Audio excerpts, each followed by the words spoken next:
Welcome to the show. I'm Jason Whitlock, and I'm going to double down on Odell Beckham Jr. being completely overrated. And I'm Colin Cowherd, and I'll tell you how Ezekiel Elliott could be the next LeBron James. Speak for yourself starts right now. Oh my God, here we go crowning people. I like to do that. Crowning people early. All right. Hello and welcome. We're joined today by NFL legend Ray Lewis and NFL Films' Greg Cosell. Greg, I'm really happy you're here. Smartest guy at the table. All right, let's start in the NFL with Jets rookie Jamal Adams. With Roger Goodell sitting nearby, the cornerback was asked about his concerns over concussions and CTE at a fan forum yesterday, and his answer raised a lot of eyebrows. You know, I can speak for a lot of guys that play the game.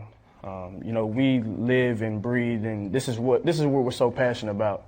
Literally, if I had a perfect place to die, I would die on the field.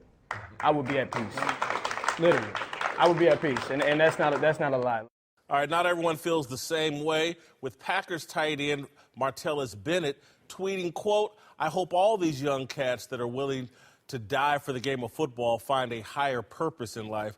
All right, Cowherd, do you have an issue with what Adam said? No, because he's young and he's achieved a dream, and you don't know his backstory, and maybe he grew up without much, maybe he did, I don't know, and he's 21, and they're paying him money to play football in New York, and he's the happiest cat in the world.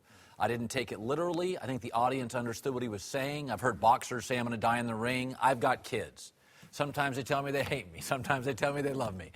Young, emotional people have an audience. I think I understand what he's saying, so I got it. You're taking the words right out of my mouth. I don't understand why Martellus Bennett is virtue signaling and pretending like this guy's taking it literally.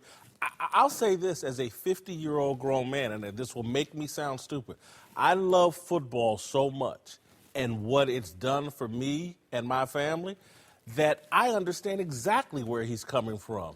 When football carries you places, and for me it was just a college education. I couldn't imagine making it to the NFL because I had dreams of doing that. Making it to the NFL, making the kind of money this young kid can make and help his family.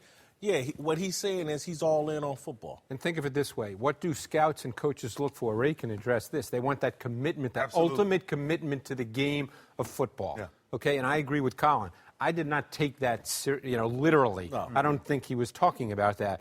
But look, we have a guy who played that way sitting on the set in Ray, who played every down like it was the most important thing happening in his life every minute. Yeah. For that second. I think Jamal Adams, and I know a little bit about Jamal Adams, with the way they thought about him in LSU, he was considered the best kid to go through that school, and they've had great, great players just as far as his commitment, his approach to the game, the way he thinks about the game, and thinks about life in general. So I don't think anybody really took that literally. And you can tell if you listen to his language exactly what type of kid he is, right? He appreciates the moment of what it built, what it took to get to those levels. Sure. And when you think about that, I was talking about this earlier, think about the things, the struggles, and the people that you brought out, the people that you was able to help. Like my mom could not pay for food. My mom couldn't get us out of the projects. Like, we was stuck. We was broke. Like, there was no way out. Well, football's not just part of your life. It's really part of your life. It is. It is your life. If you never dedicate to it, if you never devote the smallest moments to it, you'll never appreciate it. Now, I guarantee you, Jamal will may speak differently later. Yeah. He will, later. Yeah. But now, that young dream. He's not a fully formed human being absolutely yet. not. I mean, he's a 21-year-old kid without a large perspective on life. As he gets older, I'm sure same thing happened with you. Same thing. You become a fully formed human being as you get older, and then you talk a little differently. You see things a little differently. Doesn't change your commitment. No. It just changes your sort of approach to the world. Yep. Look at our American military. Kids are 18, and they're not asked about their dreams. They often join the military because it's financially, it's an economic system that helps you. And there are kids that fall in love with it and ask to go back to Afghanistan. And you look at that and think, that's crazy. But what did that do to transform their life economically, socially? They could be rural kids. Now they're in a group of men. They're accepted. They become a battalion sergeant. They're looked up as a leader. That the military changes their entire life. It becomes a part of their personality. The thing that bothers me about this Jamal Anderson conversation, the fact that what he said was controversial and people didn't have the ability to go, no, I get what he's really saying. It's CTE and how we have. Anytime you talk about football, you must talk about the dangers of CTE. And I'm sorry, I'm going to eventually get in trouble for not totally buying into the CTE narrative, not totally buying into that football is this horrible game because it gives you concussions. All the sports world enjoyed a great weekend of MMA fighting with a good friend of ours, Daniel Cormier, getting knocked completely out. That doesn't happen very often in football, but it happens in UFC, and no one's calling, how do we shut down MMA? Why aren't we talking about concussions in MMA? Concussions have landed squarely on pro football. Soccer's got a huge issue. Hockey has a huge issue. But football, NFL is so popular, it's landing on that It was a metaphor. What he said was a metaphor for his love of the game of football. That's why you got to appreciate it. Welcome back, Ray Lewis, Greg Cosell back. That was feisty yesterday. It's funny. Let's return to Odell. As we just heard, Whitlock thinks the Giant star is completely overrated, is only famous because of his flowing blonde locks. Well, today some people went after him on social media. Clippers forward Sam Decker tweeting in shock, quote, "Someone paid to cover sports said this." All right, Whitlock, are you going to finally acknowledge you were a little hostile, back down from your OBJ comments? No, I'm going to explain, and people weren't listening to me. We keep talking about Odell Beckham Jr. Like he's the best receiver in the league. People on his team keep, oh, yeah, he's the best player in the league. He's saying he wants to be the highest paid player in the league. The guy is not Julio Jones. He's not Antonio Brown. Therefore, if you're not even the best at your position, and people keep running their mouth, he's the best player in the league. He ain't the best at his position. He's overrated. Well, who's rating him? Yeah, that's a good question. What's the rate? He's rated as popular, fast, and athletic. I guarantee that if you spoke to defensive coaches in the NFL, they'd say problem. he would be pretty darn good. Now, there's a difference there'd be a difference between hype and football. We live in a pop culture world. So you're saying that if he's not he shouldn't be a big celebrity? That's a whole different question. As a wide receiver in the NFL. Better than Julio Jones? No, I don't think he's better than Julio Jones. Are we talking about him every damn week as if he is? We don't talk about I'm not Julio talking Jones. about him now. I'm responding to you. Well, I'm saying, is he overhyped or not, Greg? Overhyped? Yes, just that question. We'll get to overrated next. Is he overhyped? Overhyped? What does overhyped even mean in our society? In my society, it means people are talking about him like he's Julio Jones. People are talking about him like he's the next Jerry Rice. The man laid an egg. He's a 3-year player in the NFL who's a really good receiver. Who is a freaking superstar in New York. Superstar. Yeah. That's why I say overhyped. What you mean? How? You got to do something. He's doing a lot. He's doing a lot. He's doing a lot. He's a 3-year player. Okay, Nike in the history of football, Nike has never given a player a Nike decided. No, a $50 million shoe deal. So why did Nike do that? Because this is what Nike does. I used to live in Portland. That's where it's based. So Nike sent people to Giants games, walked around the stadium with him, saw how kids reacted to him, he literally owns the New York media. Well, let me ask you this. Well, let's put aside all that.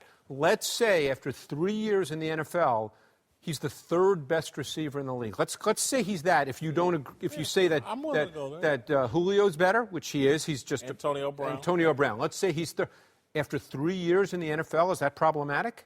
I didn't say problem. We weren't having a problematic conversation. I asked the question that you keep dodging: is he overhyped? I'll get to then. I can move. I don't even know what overhyped means. Wait, what's the personal problem you got with Odell? I don't have a personal problem. I have a problem with the conversation around this dude constantly. When we looked, it's a January league, man. It's a January and February league, and he laid an egg. And so why are we crowning him, Ray? Why are we crowning him? The biggest thing we've seen, I said it yesterday, in New York sports history, was Lawrence Taylor. Yeah. This kid in the New York market is a rock star. Yeah. I don't care how you want to crown him or if you don't want to crown him. What that kid does for the young population, talking about athleticism, playing the game, everybody's had bad games. Everybody has had drop passes, whether it's highlighted by he missed, went on a boat, whatever. That's irrelevant for the bad game. A bad game is a bad game. By the way, but the mystery behind what I'm asking you is, what you and Odell got going on? And the sample size is not large enough. The sample size is not large enough to decide that he's not a big game player. Okay, they're also, we have to say this, is the one-hand catch was so spectacular. There's no question. I mean, I can think of Derek Jeter's whole career. The flip, I can visualize. Right. There are players, Michael Jordan's logo is the dunk. There are iconic moments in the history of sports. This is one of them. In a game he lost. Okay, it doesn't matter. I don't remember with gloves they didn't used to allow. Stop. Oh, my That See, literally... there's something going on with Odell. I'm going to call your mama because you're going to tell me something. No, I need in to know the something. history of the NFL, that is one of the one or two most iconic moments all the time. ever. Oh my God, Colin! It is. Dwight Clark would smack you right now. You know how many people? Lynn Swann in the Super Bowl. I don't think it's as big as that. Greg, you work for NFL Films. That's preposterous what he just said. I don't You think know it is. You Well, know it better not to. Back me up. I don't want to speak for Colin, but I think he's just speaking about the individual play, not where it happened or just the individual play. Right. That goes Absolutely. down. In my mind, there are like 5 NFL plays I can think of. That's one of them. Well, And he's bottom the line- only guy playing that's done one of them. And bottom line, in his history, which everybody has a history, that's the one play in his history, his young history, that we will remember forever. Greg, you work for NFL Films. This is embarrassing. No, This is I think it's not. No. Don't stop. Don't move. Pittsburgh Steelers. Lynn Swann's catch in the Super Bowl. Against Dallas. Franco Harris's catch against the Raiders. And we're sitting here talking about a regular season game that the man lost. When you go to NFL Films and y'all start making tapes, it won't be about some regular season catch in a game he lost. It's about Franco Harris, and it's about Lynn Swann and what's You're done in separating January. the play I knew what you were from the context. And I'm not saying that that's wrong, Right. but I'm saying if you look at an individual, there are plenty of great athletic moments that happen in every sport that don't necessarily have to happen in the playoffs or in the championship game, but there's individual moments that are phenomenal. Because that's what greatness is. Right. It's a lot of small moments. Right. And that was a small moment. By the way, let me whiz. give you an NBA one. Dr. J with a hook dunk. Absolutely. Okay, I don't know if it's a playoff game or Tuesday. But that's one of the great plays. It was a playoff game. But that's one of the... It was a playoff game. Okay. Michael Jordan over Craig Elo, playoff game. Why the hell are we... This is what I don't like. The man is overhyped. We talk about regular season. We act like what he did in the playoffs doesn't matter. He's overhyped and overrated. To Dallas, where the Peter King of Monday Morning Quarterback reports that Jason Garrett recently told Ezekiel Elliott that his growing list of off-field issues is costing him a lot of money. Peter King explained yesterday on The Herd. The greatest thing that Garrett said to me in Oxnard was basically, hey, look, I've talked to him on multiple occasions, and he understands basically that he could go out and if he plays everything right, he could be the next LeBron. But if right now, if you're AT&T, you're Pepsi, you're looking for a national spokesman, you're going with Dak Prescott or Jordan Spieth. You're not going with Ezekiel Elliott because you just don't know. Whitlock, can Zeke clean up his image? Listen, I don't give up on young people, and they're capable of anything. And so, yes, he can. Will he? I have strong doubts. And I have strong doubts because of what his father said very early on. My son can't handle the fame and the spotlight. He needs help. No one knows him better than his parents. He's a kid with a different kind of personality. And it's no different than my battle with weight. It's been going on a long time. I'm capable, but does my history say I'm going to do it? This kid is a fun-loving, immature kid. It may be 20 years before he snaps out of it. Now, the good news is America is very forgiving. Mike Tyson was in prison, and then he was on Broadway. Robert Downey Jr. was a drug addict who was breaking into people's homes, and now he's the #1 star in Hollywood. We tend to, with our athletes and our artists, really understand the kind of the evolution. They're young, they're immature, they've got a lot of emotion. I do think this country has shown an ability for public figures. I mean, politics. Trump can say something this hour, and his base loves it the next hour. We forgive. We do, really. We may not forget, but we're pretty good at forgiving. And, listen, it is harder to be the star of the Cowboys than it is of the Jacksonville Jaguars. That microscope is pretty big. It's the flip side almost of the Jamal Adams conversation. You're dealing with a young kid who probably doesn't get it. I know that's a cliche, but he doesn't understand a lot of the opportunities that are present for him. Maybe if he loses significant dollars, because I think that always factors in, maybe he'll change. We don't know the answer to that because we don't know his entire upbringing. I certainly don't know his entire upbringing. Yeah. Look, you were a young player, came into the league. I'm sure you saw a lot of guys, guys you probably looked at and thought, what are they doing?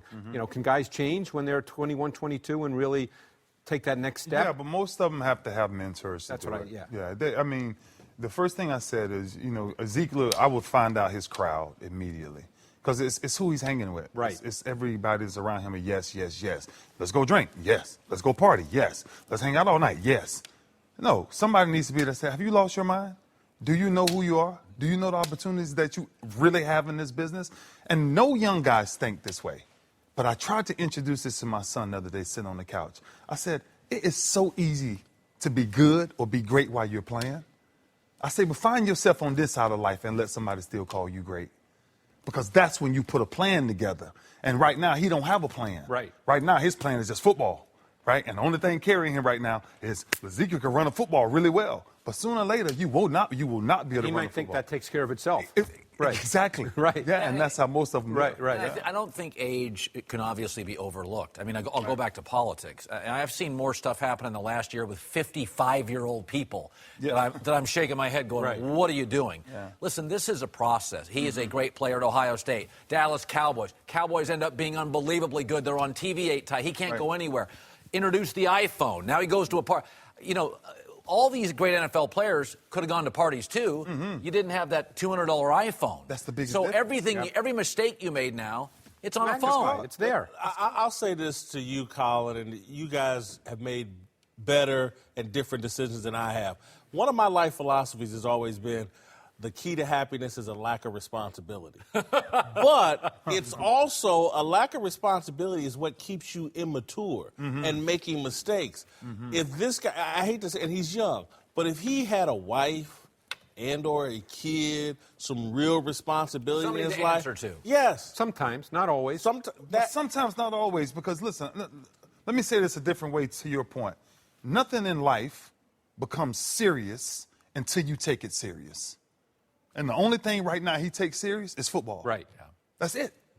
And until he looks at his life and says, I got to change, until he see how serious it really is. Because even though he had the rushing yardage last year and all this good stuff, think about this.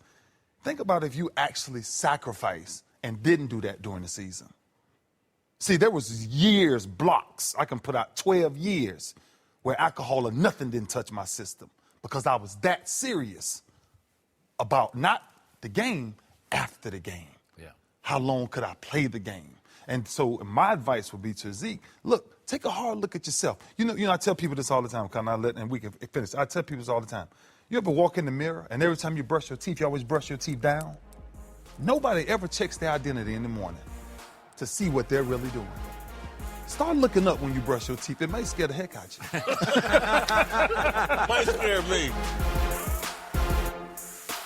To New England, where Tom Brady, who's done it in January and February, has shown no signs of slowing down, leading to a lot of speculation about what the Patriots will do with Jimmy Garoppolo. Jimmy G, who hasn't done a damn thing in January, now says he doesn't want to back up Brady forever, telling Sports Illustrated, quote, I'm happy being here. I've gotten 2 Super Bowl rings, so I wouldn't say I'm frustrated. Eager to play is probably a better way to put it. I'm just not used to being a backup. I want to be a starter and compete to be a starter. Cowherd, should Jimmy G want out of New England? No. Quarterback is like real estate. Location, location, location. Okay. Ask Brock Osweiler. you don't leave Denver. You don't leave Pittsburgh. You don't leave Green Bay. There's very few organizations where we all go, yeah, they're buttoned up. Yeah. Okay? Cleveland's not one of them. Jets, Jacksonville. He's 25 years old. Okay, Steve Young's a Hall of Famer. He really started playing at about 29 after Joe Montana. What's the hurry? Kobe Bryant scored 60 points in his last game. Roger Federer is better now than 2 years ago. LeBron just came off his most efficient year ever. I don't know if you're noticing, diet, nutrition, sit-ups, guys are lasting longer. Let's go back even further. Roger Staubach. They're playing longer Roger now. Staubach came out of the Navy, didn't really start as a regular until he was 28, 29. I can remember his last regular season game hitting Tony Hill for a touchdown to beat the Redskins to get them into the playoffs. So, I mean, let's say he doesn't play for 2 years. I'm going to extend it. He doesn't play for 2 years, and then he gets it. He's 27. And with the best coach in football. And all that Brady Belichick, stuff in his head. What's the hurry? But isn't it a good thing for him to say what he said? Absolutely. He's a good team player. No, I'm just saying, wouldn't you want a guy that wants to be the starter? That at least wants to compete for the job? I would. You were sarcastic. You don't like it? Yeah, No, you don't I like it? actually agree with you and Cosell, but I'm still pissed about the Odell conversation. I so think- it's hard for me to you admit know, that. calm I down. actually think Garoppolo's way overhyped, personally. There ain't a lot of proof. But listen, on a real note, look, man, this is Tom Brady's last year. Take this to the bank. He says he's Garoppolo. playing 5 more. I know, know, but he's not. Giselle's saying something else. He's going to sit down. He needs to be patient. Aaron Rodgers was patient behind Brett Favre. I know it was tough. Sitting down and playing the bench, it's very hard. I did it. But he'll be rewarded, just as you guys say. He gets to play for the New England Patriots. They put pieces around. Sometimes you go out there as a rookie and you make mistakes that undermine your confidence, or a young guy, that undermine your confidence. It's that mental weight burden jumps on you, and it's hard to recover from. This guy will get this job at 25, 26 years old, be ready to fly as soon as he gets behind the wheel. It'll be great. I remember somebody once told me there in broadcasting, they said every sportscaster wants to get to, like, the network. They want to get to Fox or ESPN. And it's like, no, go make mistakes in Salt Lake City. Go make mistakes in Midland, Texas. Like, Jimmy Garoppolo's making a lot of mistakes in practice and in preseason games. And to your point, listen, this is fine. I think we've fallen into a weird space now where if a quarterback doesn't play as a rookie, we're like, oh, he's And just... we're also assuming automatically that Jimmy Garoppolo is going to be a great player. We don't know that. Now, I think there's a positive to Garoppolo. He really actually struggled in the preseason last year, and then when the regular season started, he played better. That's a positive. But I think the sample size is too small for us to sit here and automatically assume that he's a superstar quarterback as soon as he becomes a starter. You need Yeah, more because data. there's nobody to compete with in New England. If he's going to compete, he need to go somewhere else to compete right now. Tom ain't giving that up. The larger question is what happens with Tom Brady after this season, not Jimmy Garoppolo. He's done. I agree with Ray. I do like the attitude. The guy should want to start and want to be on the field. But young people today, man, they just hate the oven. They hate bacon in the oven. Everybody thinks, hey, toss me in the microwave and I'm going to taste as good as something that was slow cooked the way your mama used to make it. And it just isn't true. But from high school to college to the NFL, I always had to take a back seat. So I promise you I understand when he says, at least let me compete for it. Right. Now, you can do what you want to do, but at least let me compete for it. And from high school to college to the NFL, I said the same thing. All I'm asking for is let me just go out and show you what I can do. So if Jimmy's that confident... Okay, but let's say, Ray, there was some young linebacker in Baltimore that wanted your job after all you laid down on tape. Many wanted it. It's always like that, right, Ray? And I always told them, come get it. I ain't going nowhere. Welcome back. Jim Jackson here, joined by the founder of the Big Lead, Jason McIntyre. Let's move to Kevin Durant. As you just heard, I went off on KD today, and for good reason. Yesterday, a fan on Durant's YouTube page said LeBron's better. Durant replied simply, nah, ridiculous. We know that LeBron's better than Durant. Whitlock, do you have any issue with Durant thinking and saying he's better than LeBron? Issue with him saying it, no. I completely agree with you, though. I think this is like a little sign of disrespect for LeBron that's starting to creep into the entire NBA. I think they feel like LeBron's reached his apex, and he's going to start. And so get your shots in early. Don't wait till after it's obvious to everyone. Start firing your shots now. LeBron said something really interesting during the year. I didn't really embrace it. I couldn't get my arms around it, but I thought about it the other day. That remember when the guys were missing, stars were missing games, and they went and asked LeBron about it, and LeBron said, "Nobody cares stars are missing games." He goes, "San Antonio's been missing them for 8 years. They care I miss games." And you know what? He's right. It was never an issue, and it's like the league is basically saying, "Okay, you can't miss games," and LeBron's saying, "When I broke into this league, the NBA Finals that year were the lowest since '81. No golfer ever rips Tiger because they get what he did for them." For the purses. Why are basketball players, the media, taking shots at LeBron? This league was in trouble. It was New Jersey in the finals. Yeah, San Antonio, terrible. The ratings were Much dead. is given, much is expected. LeBron's not some Teflon or some thin-skinned little child that you can't occasionally spank. Everyone appreciates him. You can still take your little shots. It's different. It's a different time, and I think the respect level that I know guys had for Michael Jordan, it was certain things you were going to say you weren't going to say to Michael Jordan in the public media. Now, there were things behind closed doors. Don't get me wrong. It was stuff that the New York Knicks said about Michael Jordan because they didn't care. They were a different breed. Oak, Mason, all those guys, Greg Anthony, Derek Harper, they didn't care. But in regards to other players kind of going at Mike's neck, like we like to say, you didn't see it. I think it's always been something with LeBron, though, in regards to other players. Yes. They've always appreciated his talent. They always appreciated what he's done for the game. And everybody smells it. But he's sensitive, and so is Kevin Durant. And here's my theory why. I've really looked at some of the dogs that really play. The absence of a father at home tends to lead to guys being more sensitive. If you think about it, Kevin Durant, lovely mother, raised them, epitome of a young man that does the right thing. So is LeBron. But one thing they lack is a father figure that pushes you a little bit different than what a mother can or can't. Kobe Bryant, father figure. Michael Jordan, father figure. Larry Bird, father figure. Magic Johnson. Now, the outlier may be Allen Iverson from that perspective because he's just a little built differently without having really that true father figure. But the sensitivity does, I think, for me, come from that, and that's why you have a lot of these little jabs going back and forth a lot of times that we may think is simple, but to them, it's a little bit different. That's pretty impressive, Jim. I mean, I'm not going to get on that psychological level, but I went on the herd a month ago, and I said I have no issue with this. Kevin Durant is better at this juncture than LeBron. Again, he's almost 4 years younger. We just saw the finals, 35 points a game, destroyed LeBron in the fourth quarter. Remember Game 3?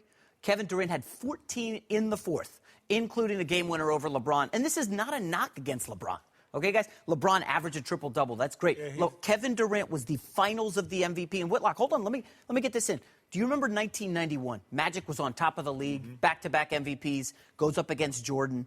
Jordan takes him down in the finals in 5 games. Jordan was then the king of the league. I believe Kevin Durant's now going to be the king of the NBA. I don't think Kevin Durant's better than LeBron right now. But I hear your point. He's in a better situation. He's in a much better situation. In some aspects of his game, he's better than LeBron. But Jim, you've made a hell of a point that's a much bigger conversation than we have time for right now that I hadn't all the way thought through, but I have always thought LeBron is sensitive. There's nothing wrong with that. It's the product of an era where so many African-American kids are brought up without their fathers, that it does create a different persona and a different personality. And again, in terms of, you said it, but I'm going to reiterate it, you didn't go at Jordan's neck because Jordan was the type of guy that would make you pay a price for that on the court and in every way possible. LeBron doesn't do that. He may pick up his ball and go home and go play someplace else, but in terms of really extracting, occasionally he does. Because Golden State got after him a year ago in the finals, and it brought out a beast in LeBron we had never seen. LeBron had the situation in Dallas when he was in Miami, and then the next year. But Jordan makes you pay instantly. So does Kobe. Yeah, Kobe so makes Kobe. You, yeah, so does makes Kobe. you pay instantly. And so you've made a hell of a point about that era of guys. But here, I'll give you a great warrior, Isaiah Thomas. No father. Yeah, great during that. warrior. But that era was dominated by guys that there was only one way to carry it. You had to be a warrior. Well, it's also different. Back then, everybody was fighting for the financial pie. Everybody's getting a little piece. Yeah. Everybody's getting rich now. Yeah. I mean, Cody Zeller is going to make as much money as Aaron Rodgers. Right. I mean, that's Cody the league now. Zeller. So I mean, everybody's a star now. I love your point, and I think you're really hitting on something. But I do think the players now are taking. Remember, guys were flying commercial. Everybody's getting rich, and the culture now in the NBA is don't hit the moneymaker. We're all getting rich. They're all a little more pampered, and they're all a little more aware of their brand, what's said about them on YouTube. I think that is another component to what Jim's saying is they're all a little sensitive these days. But I would be mad if Durant didn't think that he was better than So would LeBron. I would be upset because you have the game. You've proven that. And him saying that is not, like you said, a slap at LeBron. It's just, And where remember, I'm at right players now. couldn't go after Jordan on social media in the 80s. It couldn't happen.